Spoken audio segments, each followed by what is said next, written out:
Muy buenas noches, que el Señor les bendiga, bendiciones para cada uno de ustedes en abundancia, que hayan tenido un lindo lunes y un lindo inicio de semana. Y hoy vamos a iniciar nuestras transmisiones de esta semana con un tema hermoso y es el tema de un amor que sobrepasa todo entendimiento.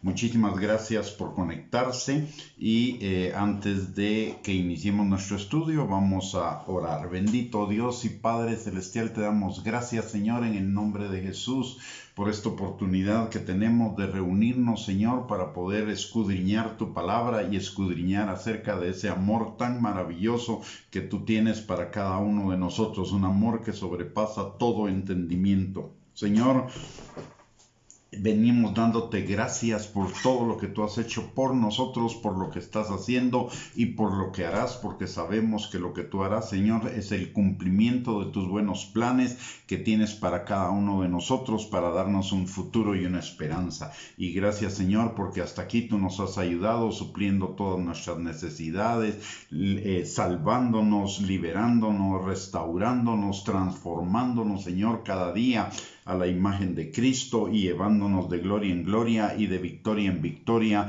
en nuestro Jesucristo. Padre, en esta hora venimos pidiéndote que tu Espíritu Santo que permanece sobre cada uno de nosotros, Señor, rompa toda mentira, argumento, razonamiento falso que se esté oponiendo al conocimiento tuyo, a la obediencia a tu palabra y a la vida abundante que tenemos en ti. Y también te pedimos, Señor, que tu Espíritu Santo abra nuestros oídos, nuestros ojos, nuestro entendimiento, pero por sobre todo nuestro corazón, para que esa revelación de tu amor, Señor, que sobrepasa todo entendimiento, sea en nuestros corazones y produzca fruto y fruto en abundancia para la gloria de tu nombre. Te lo pedimos, Señor, en el nombre poderoso de Cristo Jesús. Amén y amén. Muy bien, mis amados hermanos y hermanas, que el Señor les bendiga. Gracias por conectarse y vamos a hablar acerca del amor del Padre para cada uno de nosotros. Una cosa que todos nosotros sabemos es que el Padre nos ama. De tal manera amó Dios al mundo que envió a su Hijo Jesucristo para que todo aquel que en él crea no se pierda, mas tenga vida eterna. Eso todos lo sabemos. Sin embargo, una cosa es saber del amor del Padre y otra cosa es experimentar el amor del Padre. Y necesitamos experimentar del amor del Padre no solo en nuestra salvación, sino en todas las áreas de nuestra vida, porque el Señor nos ama y manifiesta su amor para cada uno de nosotros en todas las áreas de nuestra vida.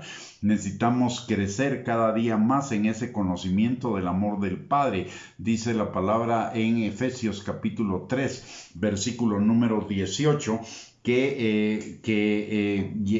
la necesidad, nos habla de la necesidad de que lleguemos a comprender junto con todos los santos cuál sea la anchura, la altura, la profundidad y la largura del amor de Cristo que excede a todo conocimiento, para que seamos llenos de la plenitud de Dios.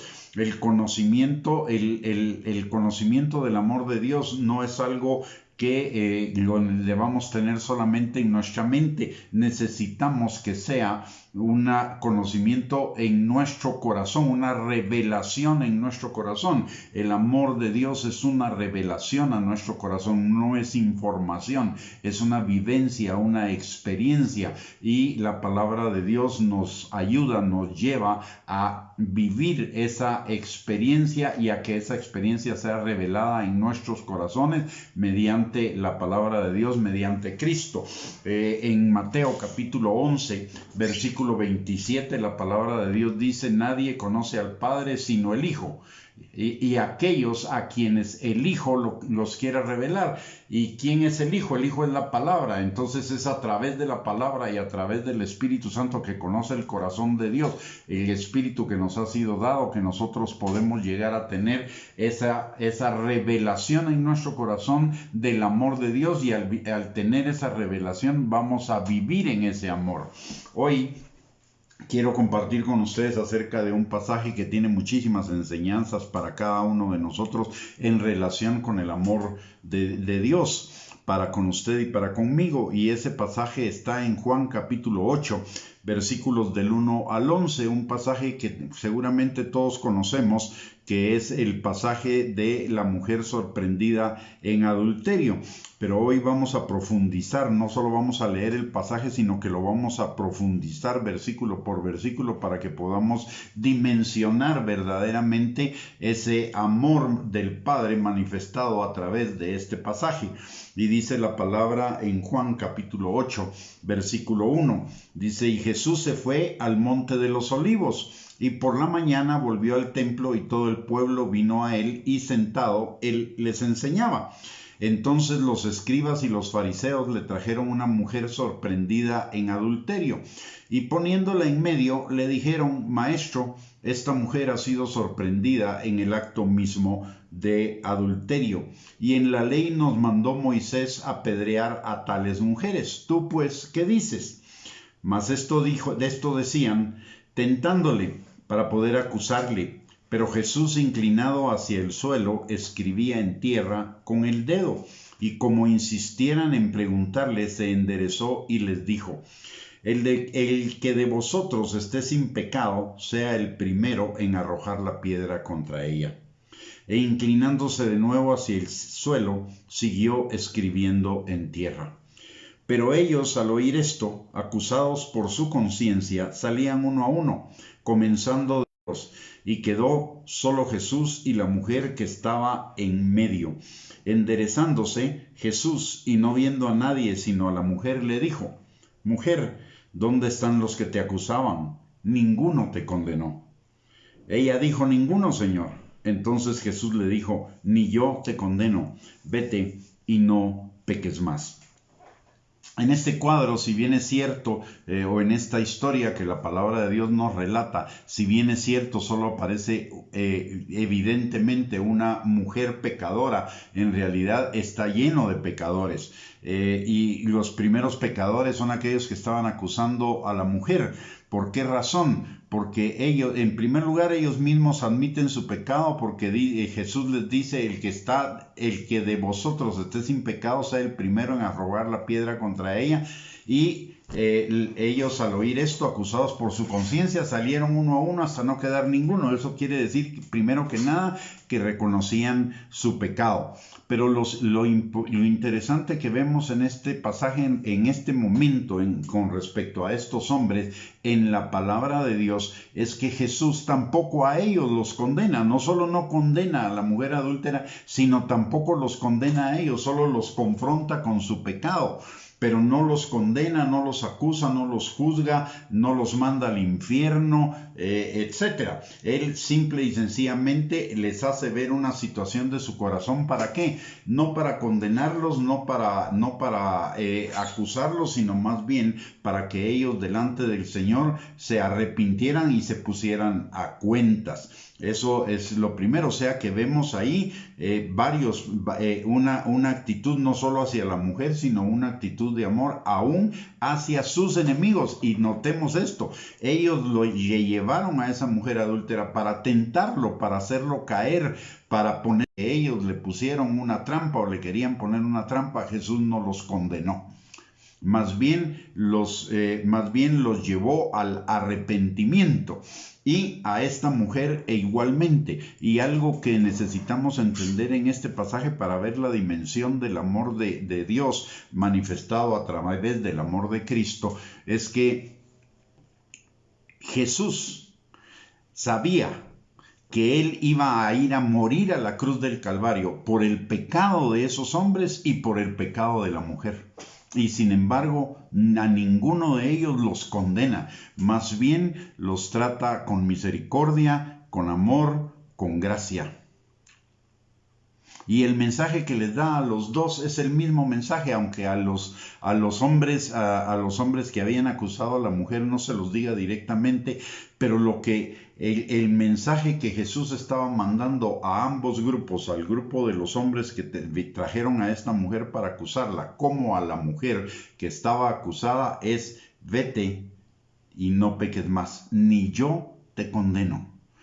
Imagínense ese amor tan grande, Jesús enfrente de los pecadores por los cuales Él iba a morir, y por los pecados de ellos, que representaban un dolor, un dolor en el corazón, un dolor físico para Jesús en la pasión, en la crucifixión, en la corona de espinas, en los latigazos, en todo lo que le hicieron a Jesús por nuestros pecados. Él tenía enfrente a los pecadores e iba a sufrir el dolor por ellos, y sin embargo, a pesar de saber que iba a sufrir el dolor por ellos, no los condena. Eso es amor, y eso nos debería servir a nosotros también como un ejemplo de cómo comportarnos nosotros con el pecador. Si aquel que sufrió en su propio cuerpo los dolores, toda el vituperio, el menosprecio, el insulto, el rechazo, etcétera, no condenó a los pecadores, ¿quiénes somos nosotros para condenar a otros por sus pecados? No fuimos llamados por el Señor a condenar, fuimos llamados a edificar, a exhortar, a consolar, a dar las buenas nuevas de la salvación en Cristo Jesús. Esa frase de Jesús, o esa oración de Jesús que Él le dice a la mujer samaritana, debería ser algo que estuviera sobre nuestras frentes, en nuestros corazones, y que lo viviéramos todo el tiempo. Ni yo te condeno, vete y no peques más. Eso es una manifestación impresionante del amor. Se dice fácil, pero cuando uno analiza lo que es y medita en lo que está detrás de esa frase de Jesús, en el momento, en las circunstancias en las cuales Él lo dice, esa frase comienza a cobrar una significación total y completamente diferente, y nos da la magnitud del amor del Señor. Es fácil decir que el Señor vino, nos amó de tal manera que dio su vida por nosotros, pero dimensionar lo que eso significa, eso es otra cosa, una cosa totalmente diferente. Vivir ese amor y experimentarlo, y no solo en la salvación, sino experimentarlo en todos los hechos de nuestra vida, en todos los momentos de nuestra vida, eso es una cosa totalmente diferente. Y esto también es una invitación para que nosotros cada día profundicemos más, meditemos más en lo que es el amor del Padre para con cada uno de nosotros, a través de todo lo que el Señor hace en nuestras vidas día con día, porque Él no solo opera en los milagros, Él opera en todos los aspectos de nuestra vida todo el tiempo, en las cosas buenas que nos suceden, en las bendiciones que vienen a nuestras vidas. Toda nuestra vida, en realidad, cada instante, cada momento, es una manifestación del amor del Padre hacia cada uno de nosotros, bendiciéndonos de muchísimas formas, aún en aquellas circunstancias que son complicadas, difíciles, contrarias, etc. El Señor está y Él está trabajando para manifestar su gloria y su bendición a cada uno de nosotros, haciendo que esas cosas obren para bien de los que le amamos. Entonces, es en la meditación de estas cosas que vamos a ir siendo guiados por la palabra y guiados por el Espíritu Santo, que vamos a ir recibiendo esa revelación del amor del Padre, que por otro lado es una revelación infinita, porque el Padre es infinito y su amor es infinito. Cada una de las características o de los atributos de la personalidad del Padre, del carácter del Padre, son infinitos. No vamos a terminar de conocerlos nunca, pero cada día podemos crecer más y más en el conocimiento de esos atributos y principalmente en el conocimiento de su amor. Su amor se manifiesta a nosotros de muchísimas maneras. Está el cuidado, la gracia, la misericordia, el favor, la bondad, la benignidad de Dios, su paciencia para con cada uno de nosotros, el perdón de cada uno de nuestros pecados si pecamos constantemente, ya sea de palabra, de pensamiento, de omisión, etc. Y eso, y el perdón que tenemos en Él, y el hecho de habernos adoptado como sus hijos, es una manifestación de su amor en todo momento, y necesitamos, y verdaderamente necesitamos vivir en ese amor. Ojo con esto, necesitamos vivir en ese amor. ¿Por qué? Porque el amor cubre multitud de faltas, el amor nos libera, el amor nos restaura, el amor nos provee, el amor echa fuera todo el temor, etcétera. Entonces necesitamos ser conscientes de ese amor y de vivir en ese amor para poder vivir en la libertad con la cual Cristo nos hizo libres.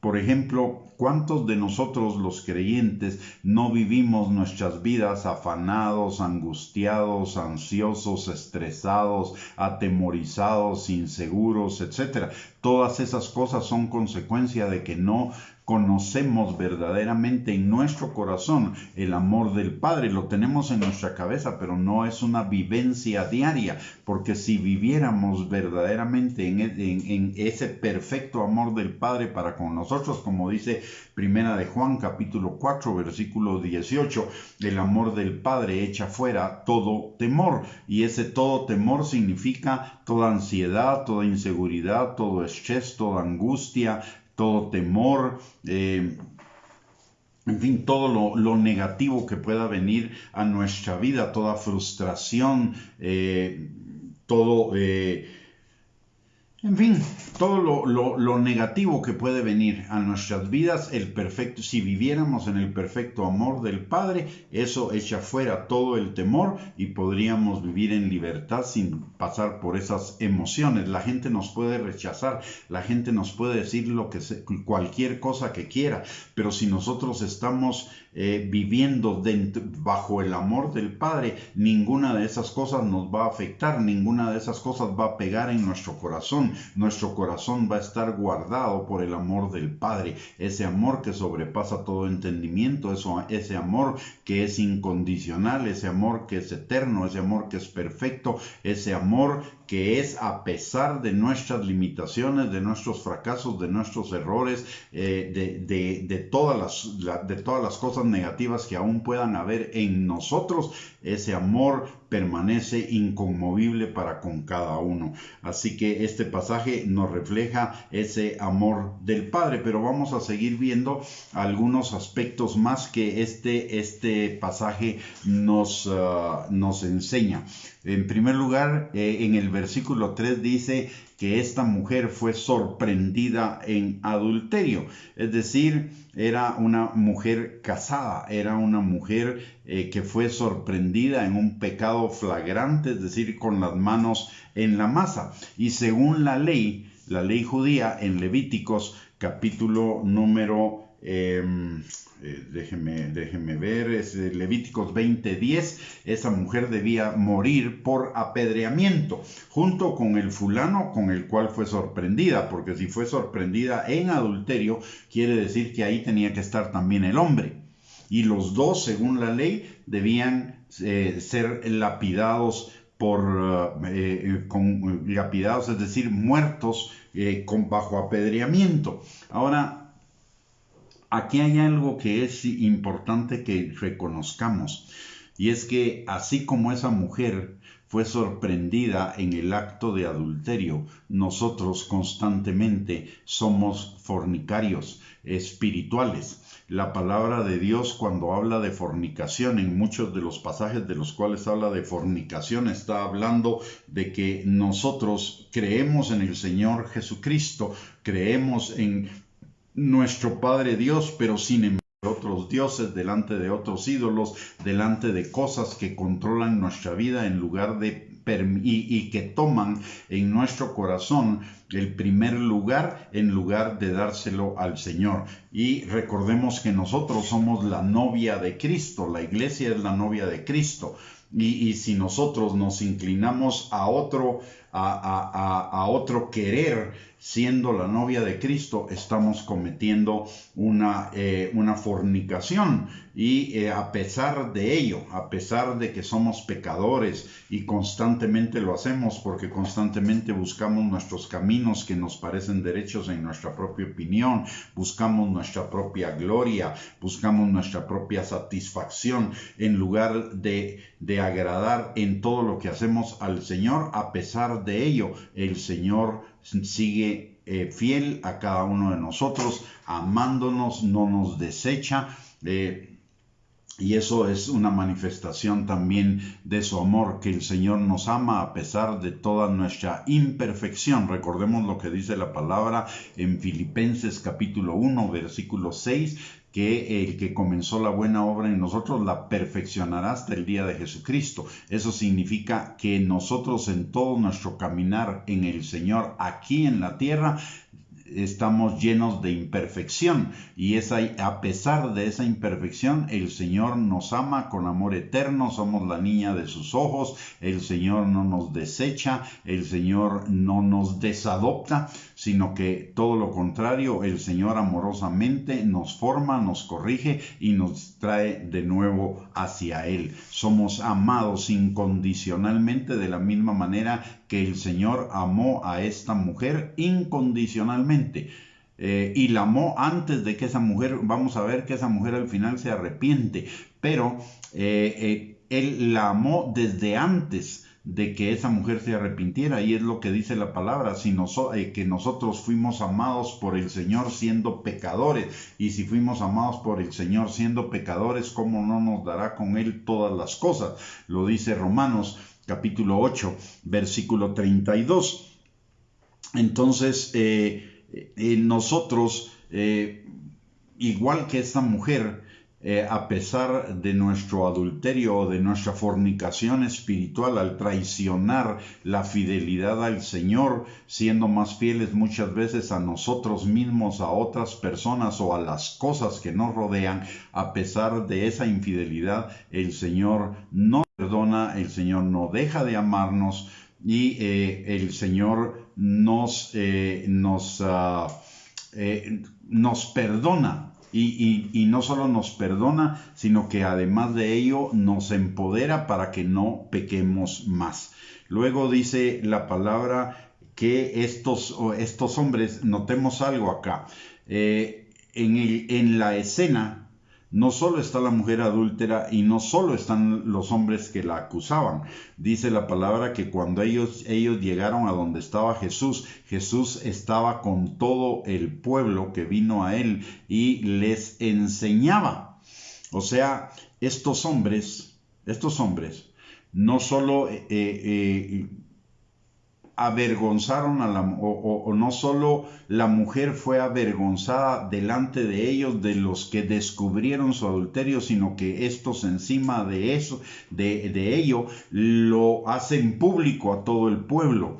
La avergonzaron delante de toda la gente, y no solo la mujer ya estaba atemorizada porque sabía que ella iba a morir apedreada, sino que encima de todo estos hombres la avergüenzan más allá de lo que debía haber sido avergonzada. Y esto nos habla a nosotros de tener muchísimo cuidado en cuanto a chismear, murmurar, calumniar acerca del pecado de otros. No somos llamados a avergonzar a la gente, ni en público ni en privado. Somos llamados a restaurar, a edificar, a consolar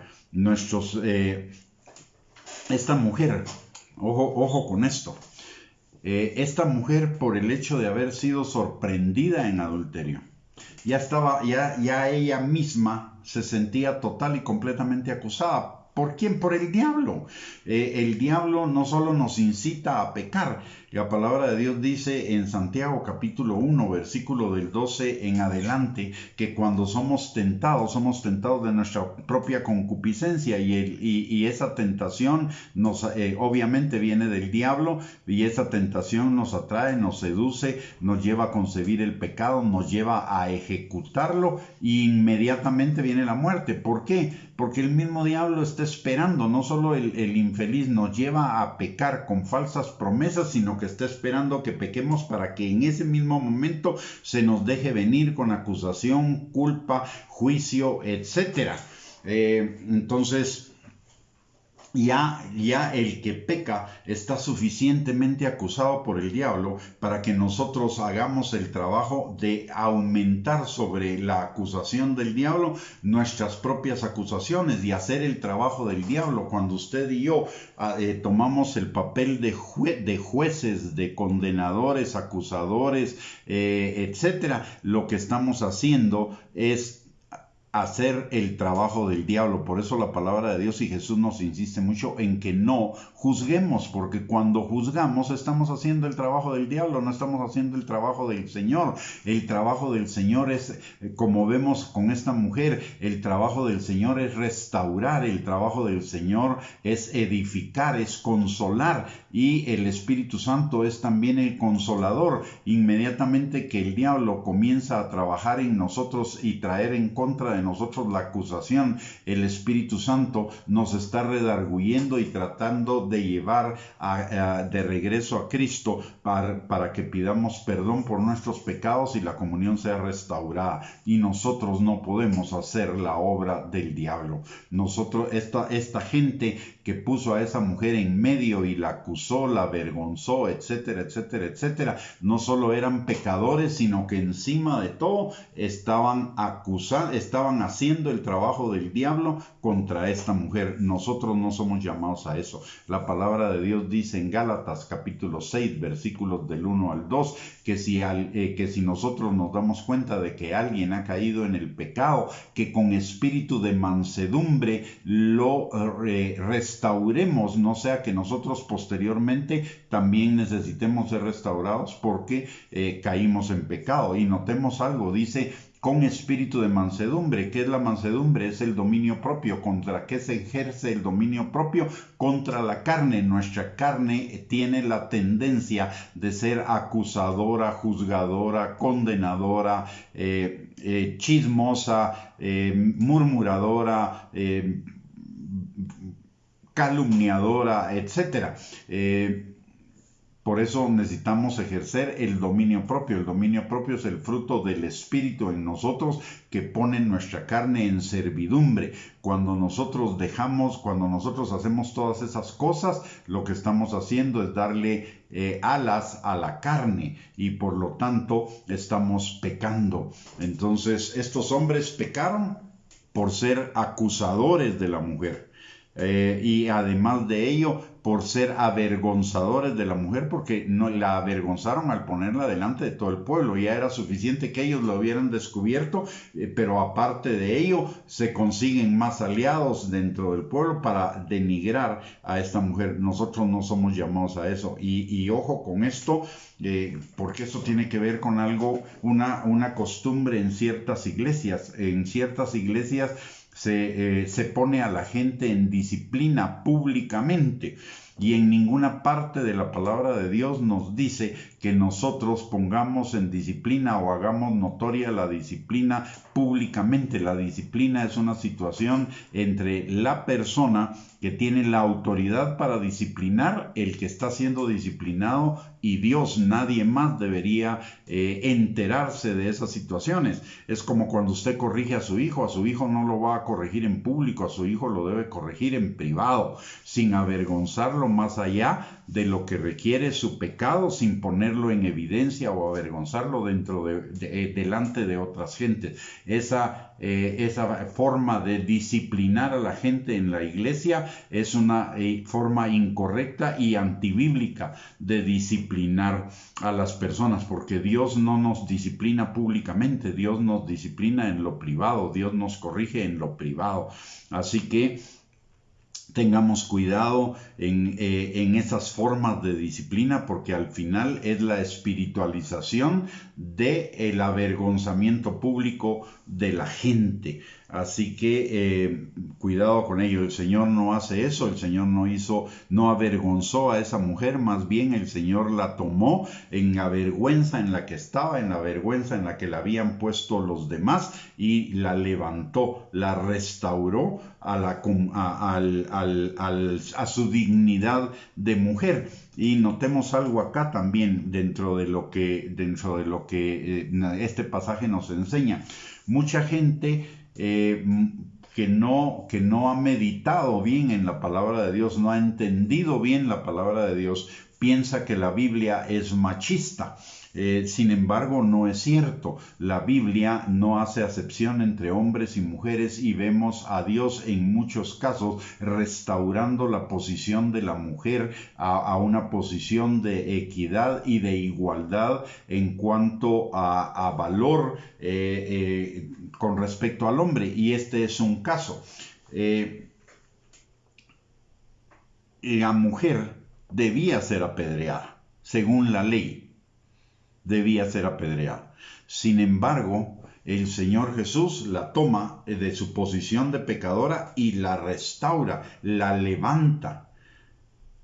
No la hunde, la levanta. El hecho de que Jesús hablara con una mujer también es aumentar la dignidad de la mujer. ¿Por qué razón? Porque en el tiempo de Jesús los hombres consideraban a las mujeres un objeto, una cosa, no les ponían atención. Y el hecho de que Jesús le pusiera atención a esta mujer y hablara con ella significaba que a través de ese acto él estaba restaurando la calidad de personas de las mujeres.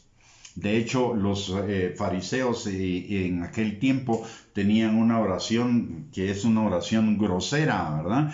Ellos decían, parte de su oración era: Señor, te damos gracias porque no nos hiciste ni gentiles, ni nos hiciste cerdos, ni nos hiciste mujer. Porque a la mujer, ellos, no la Biblia, ellos la habían vuelto una cosa, un objeto. La mujer era prácticamente una propiedad del padre mientras era soltera y del marido cuando se casaba, pero no era no por lo que decía la Biblia, sino por la costumbre, por la cultura que habían impuesto los fariseos y los escribas. Y recordemos que Jesús les dice que ellos invalidaban la ley de Dios por sus tradiciones, por sus costumbres, y dentro de esas costumbres era el haber denigrado a una calidad de cosas. Hay otro pasaje en la palabra de Dios donde nos habla también de la restauración de la mujer, y es cuando cuando Jesús les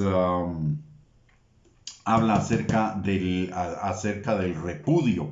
En aquel tiempo había una escuela que era la que seguían la mayoría de fariseos y de escribas, de que la mujer podía ser repudiada por cualquier cosa, aunque se le quemara la comida, era un motivo de repudiarla y de conseguirse otra.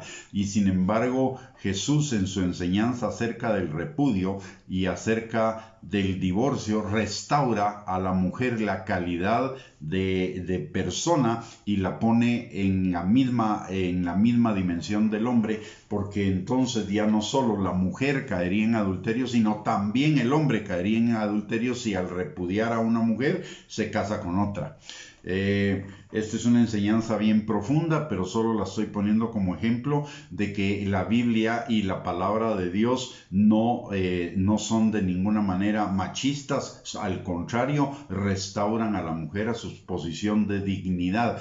Cualquier enseñanza en la iglesia el día de hoy que rebaja a la mujer es una enseñanza que no se corresponde con la ley del amor, con la ley con la ley de Cristo que Él nos enseñó. De hecho, Gálatas es muy claro cuando dice: ya no hay hombre, ya no hay mujer, ya no hay gentil, ya no hay judío, ya no hay libre, ya no hay esclavo, todos somos uno en Cristo Jesús. Y ese somos uno quiere decir que somos iguales en valor y en dignidad. Podemos ser diferentes en responsabilidades, pero no en valor ni en dignidad. El Señor vino a restaurar la dignidad de la mujer y ponerla al nivel de la dignidad del hombre.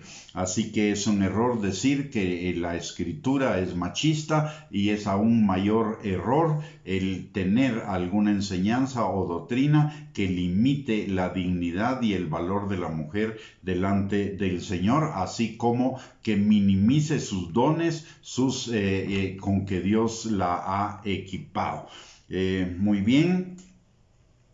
Sigamos adelante. En Juan capítulo 8, versículo 5, leemos que los fariseos le dijeron a Jesús: en la ley nos mandó Moisés apedrear a tales mujeres. Aquí ellos estaban falseando las escrituras, porque la ley en Levíticos 20:10, que ya lo mencioné, decía que tanto el hombre como la mujer sorprendidos en adulterio, los dos debían ser apedreados. Pero ellos habían cambiado la ley de Dios para que solo la mujer fuera apedreada, y de hecho, si la mujer fue sorprendida en adulterio, tenía que haber estado con un hombre, y por lo tanto debieron haber llevado a los dos delante de Jesús en todo caso, pero al llevar a solo a una mujer, ahí ya estaban ellos pecando contra la ley de Dios, porque ellos estaban incumpliendo la ley porque soltaron al hombre, pero no a la mujer.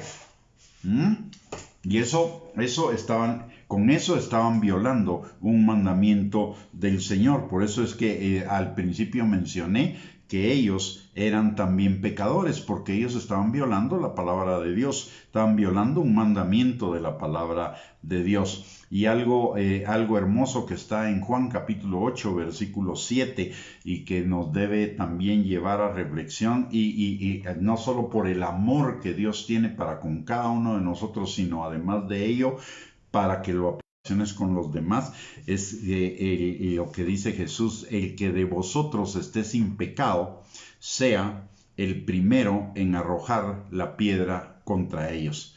El que de vosotros sea sin pecado, el que de vosotros esté sin pecado, que sea el primero en arrojar la piedra. Miren, mis hermanos, ninguno de nosotros, ninguno, ni el más espiritual de los espirituales, está libre de pecado, si entendemos verdaderamente lo que significa el pecado. El pecado es fallar en hacer la voluntad de Dios. Y muchos de nosotros fallamos constantemente porque somos descuidados en conocer la voluntad de Dios, porque no conocemos bien de la palabra, no preguntamos al Espíritu Santo qué es lo que debemos hacer en determinadas circunstancias, y por lo mismo fallamos en hacer la voluntad de Dios. Y eso lo hacemos constantemente, todos. No hay uno que nunca peque. Como dice la palabra, no hay justo ni aun uno. ¿Por qué? Porque todos pecamos, más de alguna vez, en algún momento de nuestra vida, todos de nuestro día cometemos un pecado. Por eso la palabra de Dios dice en Lamentaciones capítulo 3, versículos 22 y 23, que nuevas son sus misericordias cada mañana. ¿Por qué? Porque cada mañana necesitamos misericordia, cada mañana la misericordia es para perdonar nuestros pecados.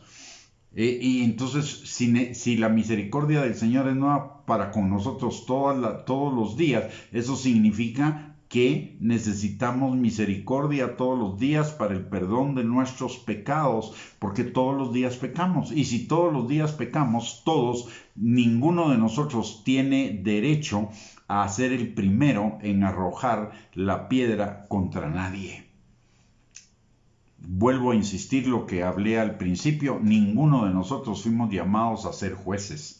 No fuimos llamados a ser portadores de las buenas nuevas, y las buenas nuevas es que en Cristo Jesús hay perdón de pecados y vida eterna, que en Cristo Jesús hay restauración, hay liberación, que en Cristo Jesús hay una adopción que nos mete en el amor eterno y maravilloso e infinito del Padre para con cada uno de nosotros. Así que no podemos ser jueces de nadie. La palabra de Dios en las únicas circunstancias donde nos permite juzgar es juzgar lo que oímos, no a la persona que lo dijo. Es juzgar lo que oímos, no a la persona. Juzgar hechos, no personas. Y juzgar hechos y no acusar personas.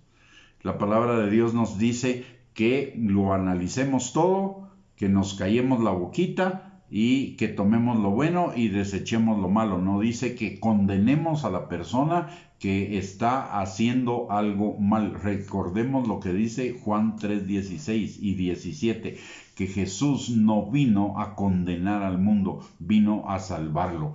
Por lo tanto, usted y yo no deberíamos tener de ninguna manera una actitud de condenación a nadie, de acusación, de juicio a nadie, sino más bien una actitud de proclamar la salvación de Cristo Jesús, la misericordia disponible de Cristo Jesús para todo aquel que peca y la adopción de hijos para todo aquel que se arrepiente de vivir su vida de pecado y se vuelve a Cristo con todo el corazón.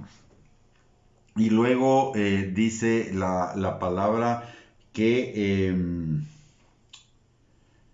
quedó solo Jesús y la mujer que estaba en medio. Mire, este momento es un momento sublime. Este momento es un momento crucial en la vida de esta mujer, como es en la vida de cada uno de nosotros esos momentos que pasamos a solas con el Señor. En esos momentos el Señor manifiesta ese amor a cada uno de nosotros. Esos momentos son momentos sublimes que deberíamos aprovechar más continuamente. Los momentos en los que estamos solos con el Padre, con Jesús, con el Espíritu Santo, es cuando vamos a experimentar esos momentos maravillosos de nuestra relación con el Señor. En Cantares, capítulo 2, versículos del 3 al 4, la palabra de Dios nos enseña de eso. Nos lo enseña a través de la experiencia de la novia enamorada del novio. Dice la palabra: como el manzano entre los árboles silvestres, así es mi amado entre los jóvenes. Bajo la sombra del deseado me senté, y su fruto fue dulce a mi paladar. Me llevó a la casa del banquete, y su bandera sobre mí fue amor. En esos momentos de intimidad, en esos momentos de comunión que el Padre anhela con cada uno de nosotros a través de su Espíritu, como nos lo enseña Santiago capítulo 4 versículo 5, es en esos momentos en los cuales nos sentamos a la sombra del amado, quiere decir bajo la protección de Él, bajo el abrigo de Él, bajo el amparo de Él, y su presencia en nuestro corazón, en nuestro ser interior, produce una paz que sobrepasa todo entendimiento, una dulzura, una ternura, una experiencia de ese pleno amor del Padre para con cada uno de nosotros. Esos momentos son momentos valiosos, son momentos de intensidad, de una intensidad impresionante, y que muchas veces nos la perdemos porque no buscamos la comunión con el Señor, sino que solo buscamos presentar nuestras peticiones delante de Él, terminamos las peticiones y nos vamos, y nos perdemos todo ese cúmulo de experiencias como la que vivió o como la que nos cuenta este libro de Cantares, esa protección, ese abrigo, esa cobertura de parte del Señor que es nuestra base para enfrentarnos a los retos y a las batallas de cada día, y para enfrentarnos con confianza, con paz, con seguridad y con victoria a cada una de esas circunstancias difíciles que se nos puedan presentar en el día. Y aparte de ello, el Señor nos llena de esa dulzura, de lo que dice esta mujer, que su fruto fue dulce a mi paladar, esa dulzura manifestada en paz, en ternura, en amor, en la seguridad y certeza de que somos sus hijos, en la seguridad y certeza de que somos amados, guardados, protegidos en todo sentido. Y la palabra en el versículo 4 dice: y me llevó a la casa del banquete, y su bandera sobre mí fue amor. Esos momentos de intimidad son los momentos que nos permiten experimentar ese amor que sobrepasa todo entendimiento. Yo le quiero invitar, mi amado hermano y hermana, a que cada día experimentemos más esos tiempos de intimidad, no solo tiempos de petición, sino tiempos de intimidad, de comunión con el Señor, de diálogo, en el cual hablamos y Él nos habla, y aún en esos momentos en los cuales usted y yo guardamos silencio para experimentar la plenitud de la presencia de Dios en nuestras vidas. Cuando nosotros oramos, y esto lo debemos considerar siempre, cuando nosotros oramos estamos entrando en la presencia del Señor, estamos entrando al trono de su gracia para encontrar misericordia y gracia para el oportuno socorro. Pero no solo encontramos misericordia y gracia, sino que al estar Él en el trono encontramos su presencia, y en su presencia hay plenitud de gozo y delicias para siempre, dice la palabra. Necesitamos volvernos más sensibles para experimentar esa presencia del Señor cuando entramos en comunión con Él, y disfrutar de todas esas delicias de las cuales la palabra de Dios nos habla, y de ese amor que el Señor quiere derramar en cada uno de nosotros, que no lo vamos a entender en nuestra mente, pero va a llenar nuestro corazón, nuestro ser interior, como nos lo dice la palabra en este pasaje de Cantares, ¿verdad? Que su fruto fue dulce a nuestro paladar, y su fruto fue dulce a nuestro paladar no quiere decir que nos lo comimos en nuestra boca. Fue dulce a nuestro corazón, fue dulce a nuestro espíritu, fue dulce a nuestro ser interior. Y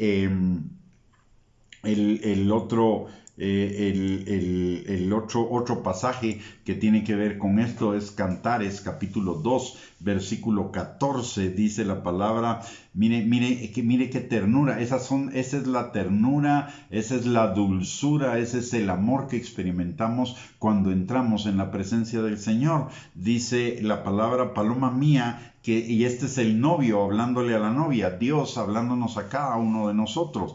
Dice, paloma mía, que estás en los agujeros de la peña, en lo escondido de escarpados parajes, muéstrame tu rostro, hazme oír tu voz, porque dulce es la voz tuya y hermoso tu aspecto. Y en este pasaje nos dice, prácticamente nos está diciendo que no esquivemos la presencia de Él, que no la menospreciemos, que la busquemos, porque Él anhela mostrarnos su amor, mostrarnos su dulzura, y mostrarnos cuánto nos ama, cuánto nos valora, cuánto nos aprecia a través de esos tiempos de comunión y de intimidad con el Señor.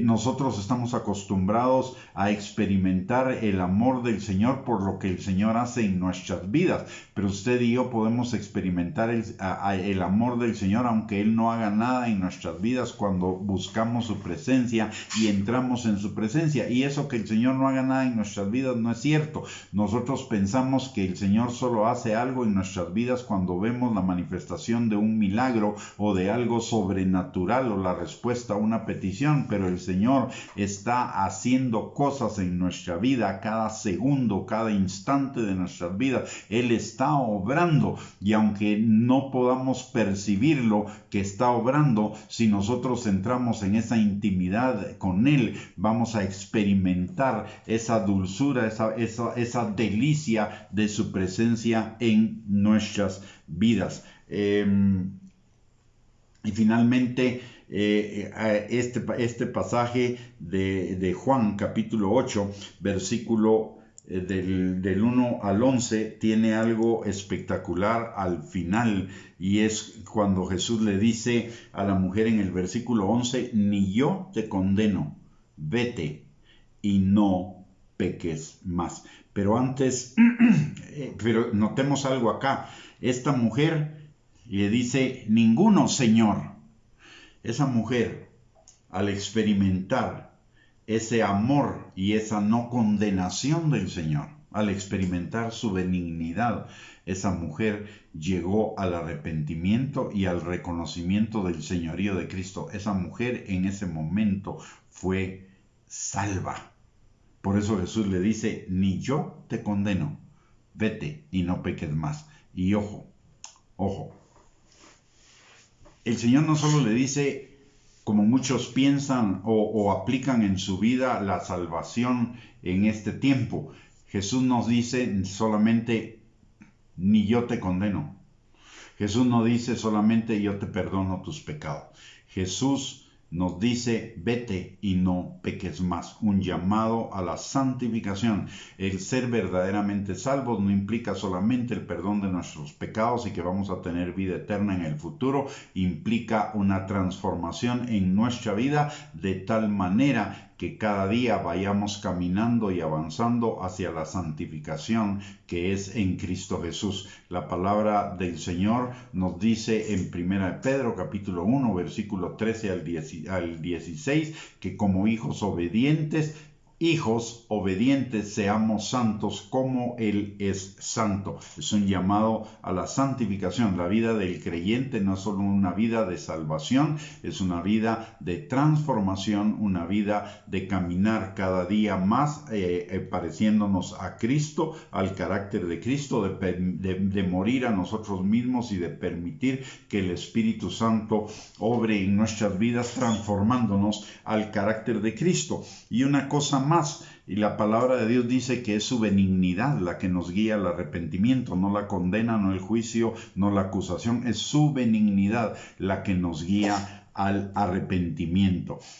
Nosotros debemos hablar del amor. Es cierto que debemos hablar de a la persona de que está en pecado, de que si está en pecado la paga del pecado es muerte, pero inmediatamente la palabra de Dios nos dice que la dádiva de Dios en Cristo Jesús es vida eterna. En Romanos capítulo 6, versículo 23. La paga del pecado es muerte, mas la dádiva de Dios en Cristo Jesús es vida eterna.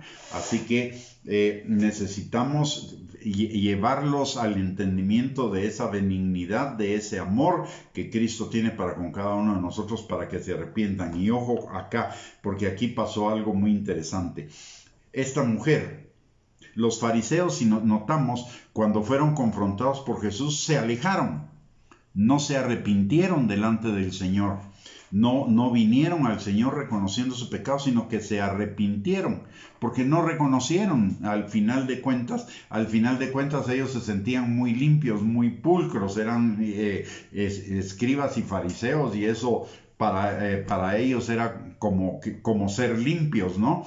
Entonces, si bien se dan cuenta que tienen pecado, no se arrepienten de sus pecados, pero esta mujer sí se arrepiente, por eso se reconcilia con el Señor. Y esto tiene que ver con algo que nos dice la palabra, que nos enseña la palabra en Lucas capítulo 7, versículos del 44 al 47, y con esto quiero terminar. Dice la palabra, Jesús llega a la casa de una persona que se llamaba Simón, que no era Pedro, y en esa casa hay una mujer que a él lo está con sus lágrimas lava sus pies y lo unge, etc.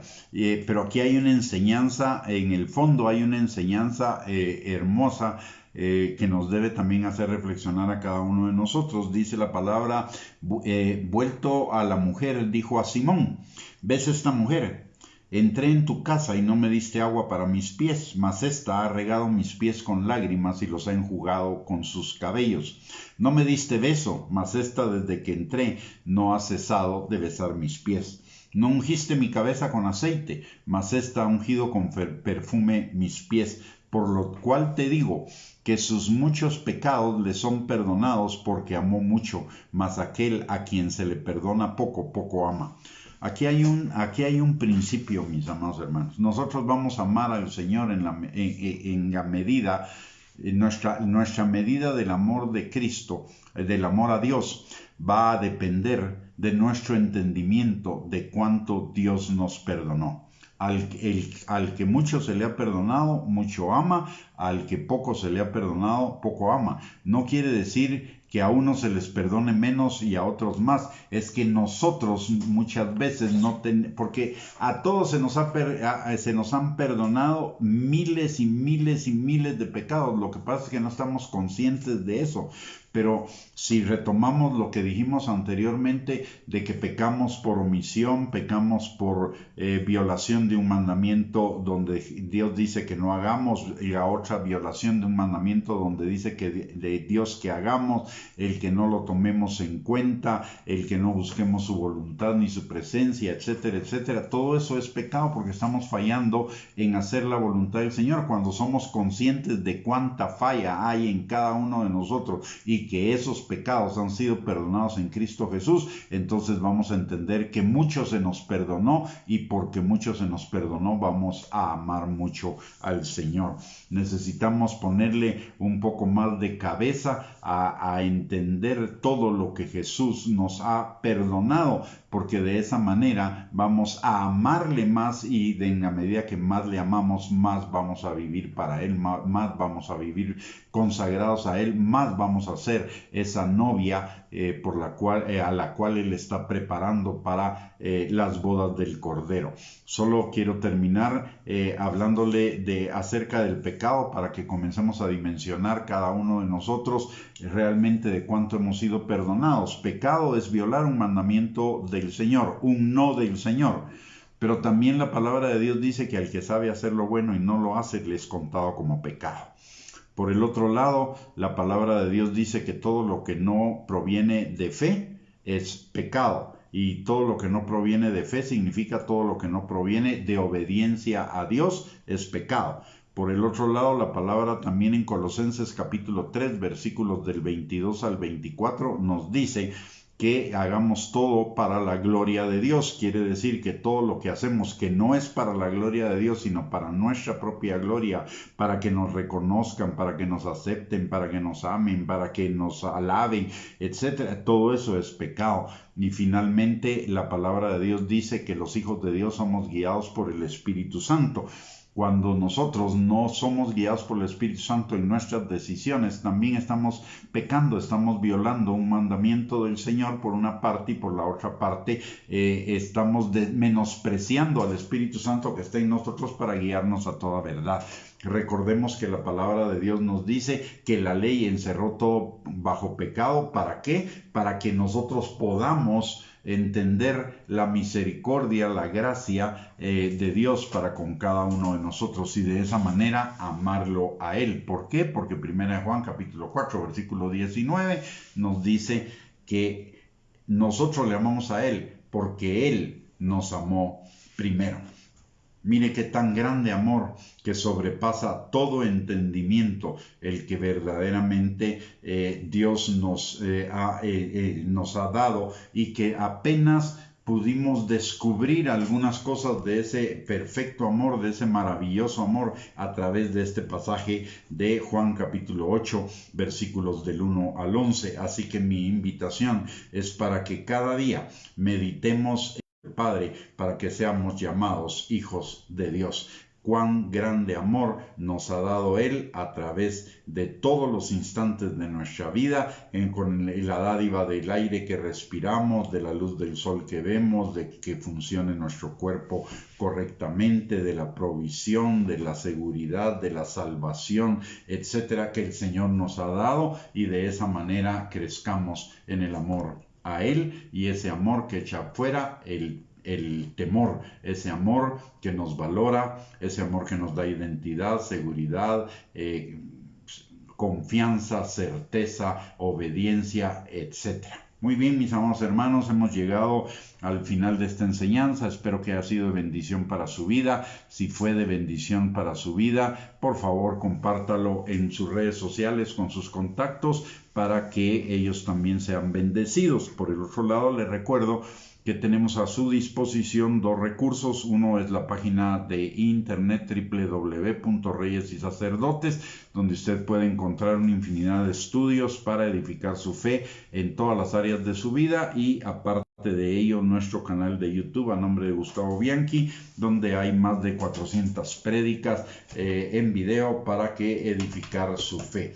Y le recuerdo de nuestras transmisiones. Esta semana transmitiremos el lunes, el miércoles y el viernes, así que le esperamos el próximo miércoles a las 8 de la noche para otra enseñanza más en la palabra de Dios. Y antes de terminar la transmisión, permítame orar por cada uno de ustedes y por sus familiares y de esa manera terminar la transmisión. Padre bendito, te damos gracias, Señor, en el nombre de Jesús en esta hora, por el privilegio que nos has dado, Señor, de poder escudriñar de tu amor a través del ejemplo de esta mujer adúltera, Señor, de lo que sucedió con esa mujer adúltera. Y te pedimos, mi Dios Todopoderoso, que esta palabra, Señor, no quede solamente en nuestra mente, sino sea una palabra, Señor, que tu Espíritu Santo revele a nuestro corazón para que sigamos creciendo cada día más en el conocimiento de tu perfecto amor que echa fuera todo el temor,